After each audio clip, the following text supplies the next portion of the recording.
I'm Todd Bookspan, and welcome to your neighborhood real estate show. The hyperlocal real estate show where real estate professionals talk about the neighborhood you live in or the neighborhood you want to live in.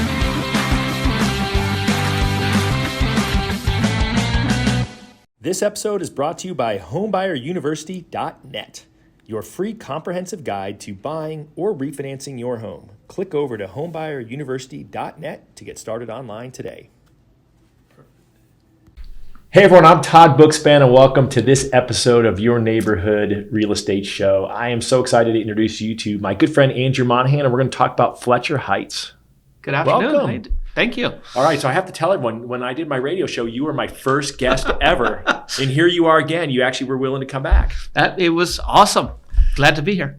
You know, it wasn't an awesome show. Like, I was terrible on that show. I was so nervous that I made you nervous. But, you know, the good news is we've been friends for a long time. And so now we can just have a conversation with a couple microphones and educate the listeners. Sounds good. All right, so the Monaghan Group at Keller Williams. Yep. Give me a little backstory on you and real estate and the team and what that looks like. I came to the States in the hotel business and got to learn high-end service. Worked at some of the higher-end hotels around, the Princess, the Biltmore, the Point Resorts. And then back in 2001, looked for a place where I could bring the skills that I had and the experience that I had from the high end of the hotels and bring it into real estate. Or bring it into something else, and I ended up choosing real estate. I worked on a number of teams over the years, so that my philosophy was always a great chef doesn't come out, read a book, and say, "Okay, I'm now a chef," to go work with other chefs. So I worked with a number of different great teams, learned different things, and then I've been out on my own with Keller Williams since 2005. That's awesome, and we met back, during the REO days, right? When you were one of the biggest sellers of foreclosure homes for some of the big banks. Yes. And then now you've taken, it's funny that's when we met, because I don't view that as you. I view what you just said, the high-end luxury white glove service. Yep. And it's our clients are looking for an experience, looking for somebody that looks after them. My goal was, it's the biggest transaction that they're going to make, and how can we help and guide them through it? And it's not another sale. It's how can I help that family that actually is moving, or that person that's doing that's making a decision that just needs to be guided through it. And then there's times that we're finding now more and more that we're actually counteracting and talking about some of the misinformation and the like the WebMD of real estate that's out there. So we actually have to re-educate and help and guide. You know, it's funny you say that, because I think that is a big challenge, right? I mean, in mortgage and real estate, there's just so much out there, and everyone's got a friend who's an expert, but oftentimes that advice is either outdated or just flat out incorrect. Absolutely. There's so many different things, whether it's guiding a client that, we had a client fairly recently that, literally got into a home and got money back. And the normal thing is you're going to have X percent down, and it's all going to be difficult. It's like there's programs out when you're working with great partners that can help, and that gentleman is loving his home. Yeah. So love stories like that. It's cool. Right? Those are always good. So let's talk about Fletcher Heights for a minute. Yep. Because I said, hey, let's talk hyper-local. Andrew, and you like, Fletcher Heights. Like, you didn't even pause to think about it. You were like, you knew you were in on Fletcher Heights. So I know you live there, so that's one of the reasons you love it. Well, we've lived there. My in-laws have lived there. I've sold there it was built when I was starting. It was for sale when I started real estate way back in 2001. So I've seen it grow. I've seen it mature. And one of the things I love about it is its proximity. It's right on the edge of Arrowhead. I guess we should tell people where it is. It's in Peoria, Arizona. It's in Peoria, Arizona. We got a couple zip codes, 85382 and 85383 for those who are tracking. Exactly. So it's like, basically, if you know where Arrowhead is and know where the curve on the 101 is, as you're coming from Scottsdale or coming from the North Valley before you go south, it's just right in that corner, just up there. Yeah, and so someone who's from a different state, it's kind of to the slightly north and west of Phoenix. Yeah, exactly. So when you're looking at it, it's Arrowhead is really the center of basically the Northwest Valley. So you got the mall and you got everything there. Fletcher Heights is the closest master plan community to it. It's about a little bit over 2,000 homes.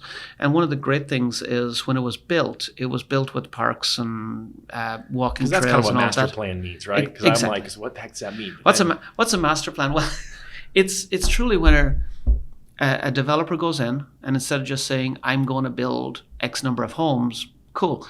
They go in and they say, okay, I'm going to build multi types of homes, and here's where they're going to be, and here's how they're all going to interact with each other, and here's the amenities we're going to put into it, whether it's basketball courts, whether it's sports courts, whether it's where the schools are going to be, and how the other amenities that are there, because it's not just living in a house, it's living in the area and how that works. And there's about 2,000 homes? A little bit over 2,000 homes. And all sizes, shapes, what's kind of price range look like and size look like? It ranges from about 1,200 square feet, selling for about 250 to 300,000, all the way up as far as there's homes in there that's like 5,000-6,000 square feet with basements. Oh yeah, That's gone into the 600,000 level. Those are big homes. Those are a lot of homes, and they're great homes. And the nice thing is that there's so many different styles, and the way it's designed is they flow together. So I've got some people up there where 2 or 3 generations of the family, mom and dad lives in one area where the kids are living somewhere else. So it's great. So they're close but not too close. Close enough for babysitting and far enough away that you're not in each other's pocket. Yeah, there you go. I like that. And then the other thing is bounded by the Skunk Creek Wash, so it actually brings you all the way down to, you can get on bike trails that'll bring you all over the city, all over the West Valley. So it's great. I mean, that's kind of fun, and it's funny because I've been out there, but I don't think I knew when I was there that this is Fletcher Heights, if that makes sense. Mm-hmm. So, it's kind of fun to hear your perspective on it. What's inventory like there now? I mean, obviously right now at the early 2020, we don't have a lot of inventory in our market. It's entry level there is sitting at about, you're sitting at about, like I said, 250 to 300, and anything under 300 is sold in about a week to 2 weeks. Some of the higher end stuff, just because of affordability, lasts maybe 30 to 45 days, but not much. Inventory is low. I think last time I checked, was out of the 2,000 homes, it was probably only about 15 active. Wow. So it's a great market to be in, and it's because it's so desirable. There's people want to be there because, like I said, proximity. But the second thing is there's 2 schools. There's a public school, and then there's also a private school that's there. Oh, and I've always heard that schools in that part of the valley are great. Yeah, they're great schools, and like I said, the add-on of the private school gives people different options. I've had people that actually move in to either be in the high school district or to be be able to go to one of the schools. The proximity. What about, so if there's only 15 listings, you got a buyers coming in, how are you helping them prepare to be able to purchase one of those homes? There's being prepared before they come in. It's like the first piece is we sit down and we chat with our buyers. Because again... Like in person? In person. Because they can't learn it all on the internet. The internet is absolutely wonderful. Ask any doctor with a WebMD. There's a lot of information that's out there, and at times we just have to distill the information down into a usable form for the clients. And then there's we sit down, we talk, we walk them through what they're looking for, and help understand what the client's looking for, because that's the most important thing. Absolutely. And then when we get them out, we talk about the buying process, what to expect each step of the way, and then we go look, because then we've making best use of their time, showing them what the inventory is, and then we can make sure that we're showing them what they're looking for, not something that just has to be sold. I mean, that makes sense to me, but do you ever get pushback from clients who are like, no, let's just meet at a house and go? Yes and no. Because again, I'll explain to them why. I can show you a house, but that's just opening a door. And that's not necessarily best for the client or best for time. So we prefer to work with people that actually are looking at the whole process, and because the guy that jumps in, I just want to see a house and buy it, it becomes re-educating the entire way. Whereas right. If we have somebody that sits down and chats and says, here's what we're looking for, now I can take a little bit more time at the beginning and saves a whole bunch of time at the end and helps them make the right decision for them. So it goes back to where we started the conversation, a better experience like what you learned in the hotel business. Exactly. And we set the expectations in the beginning. So how do you do that now with a seller? Because a seller must hear that, well, gosh, if I just put my house in the market, it's going to go.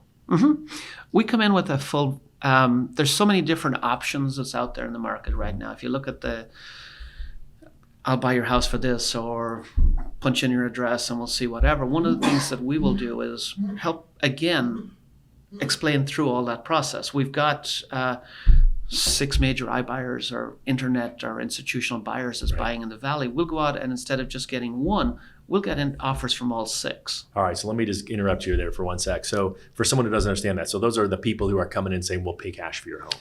We'll pay cash for your home. So you're representing them to help them as just one option as when you're going to present them on a listing if that's what they choose. Exactly. And help them see through so they can see through so they can make the right financial decision for them, because sometimes the top number or the number that's being offered to them has a number of gotchas. You're trying to be politically correct. Sometimes what they say they're going to give you, and then they take away a bunch of fees, and you really get a lot less than if you would have sold it on your own. Absolutely. All right, I'll say that for you because I know you're too nice. There's a time, and I'll use an example of something I've seen fairly recently. There was a client I spoke to, value the house at $280. They went to one of the iBuyers and they actually sold the house for $258, as is. Okay. By the time the costs were coming off, assuming about a 10% between their not charging a commission, but their fee. Right, they have a fee instead of a commission. And then you're looking at the repairs and stuff like that came up. So I believe that they're netted about $225. Ouch. And the iBuyer or the institutional buyer put it back on the market and sold it for $280 in 4 days on the market, literally 4 weeks later. Yeah, I feel terrible when I hear a story like that, right? Because they think that that's normal, how it would normally be. But obviously, if they would have had you sell it for the $280 and paid commission and negotiated repairs, it would have come out with a lot more money in their pocket. You can. Now, is it the perfect thing all the time? No, but what we bring when we're sitting down and talking to somebody is, here is an option. It's out there. People know about it. Let's discuss and you'll help this. them with the option.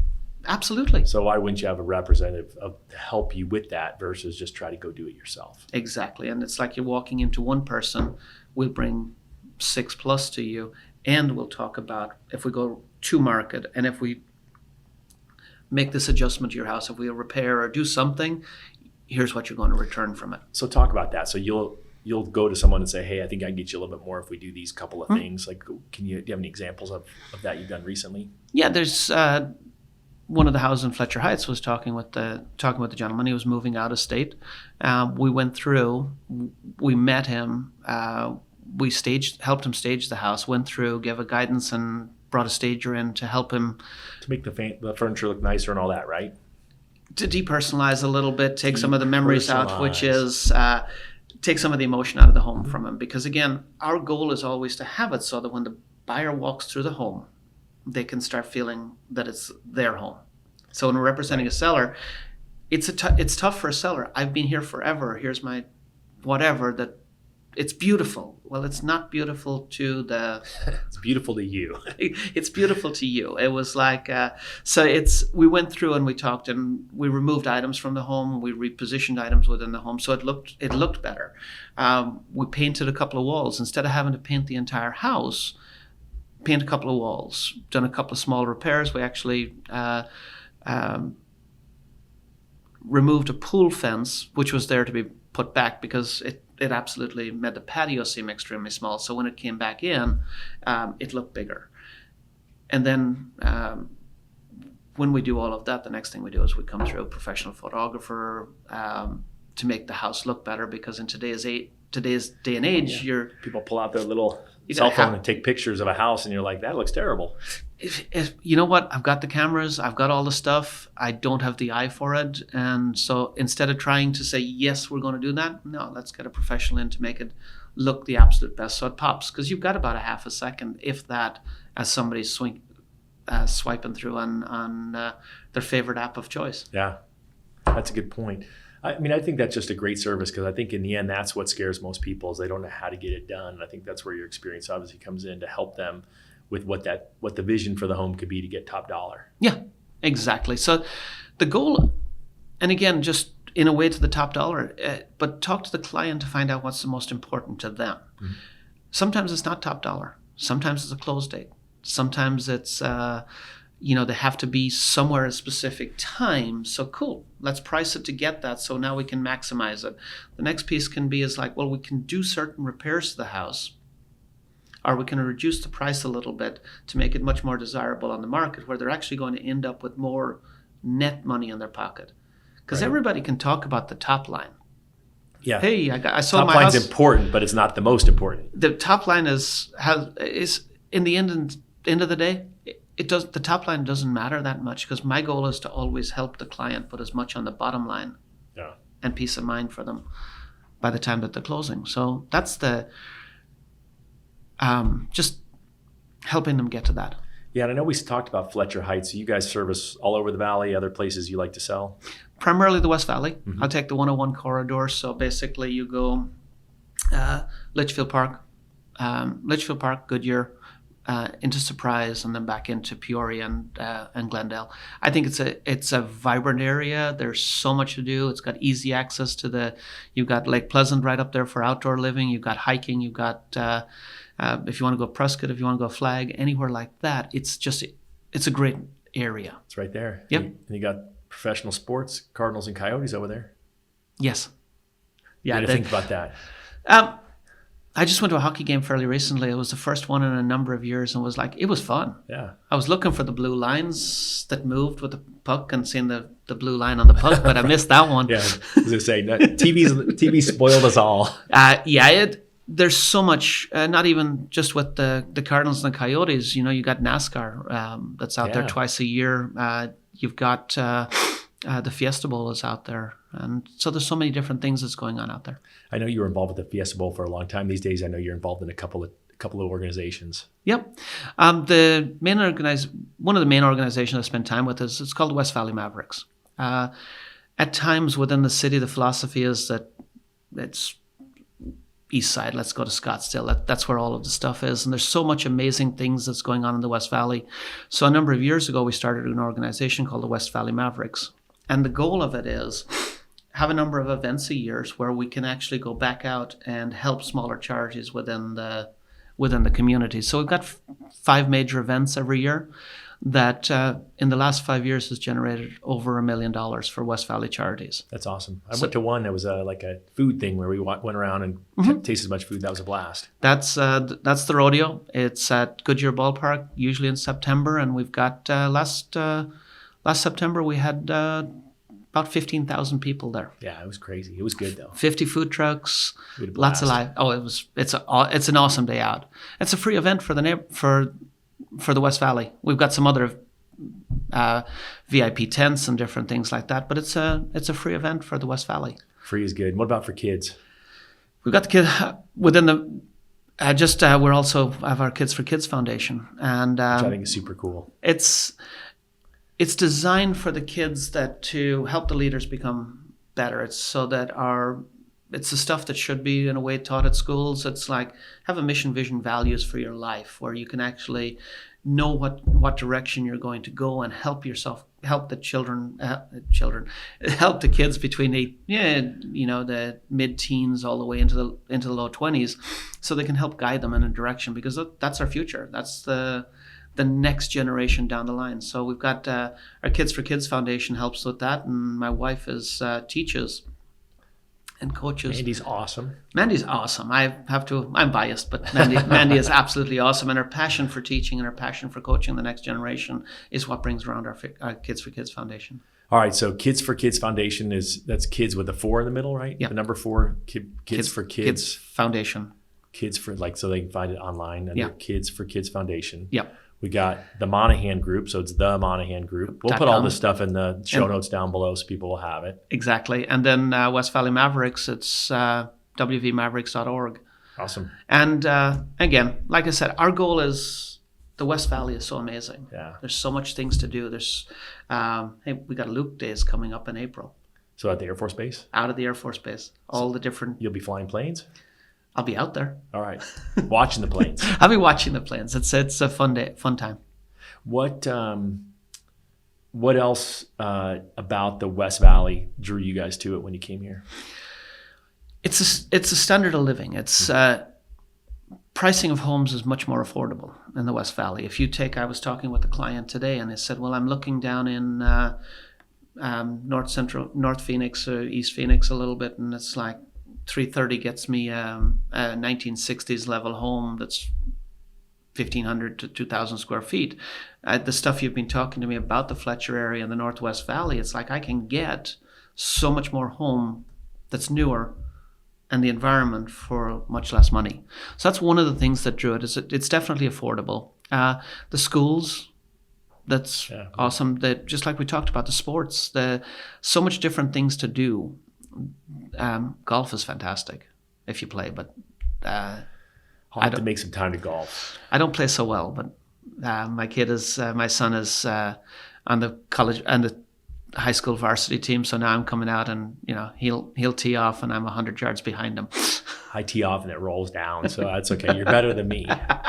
But it's the standard of living, and I like to be able to do all the different things that Arizona has, which is like get out of town, and you've got the lake, as we talked about earlier. You've got hiking trails. You've got city of Peoria has miles and miles and miles of actually concrete bike paths that you never have to cross the road.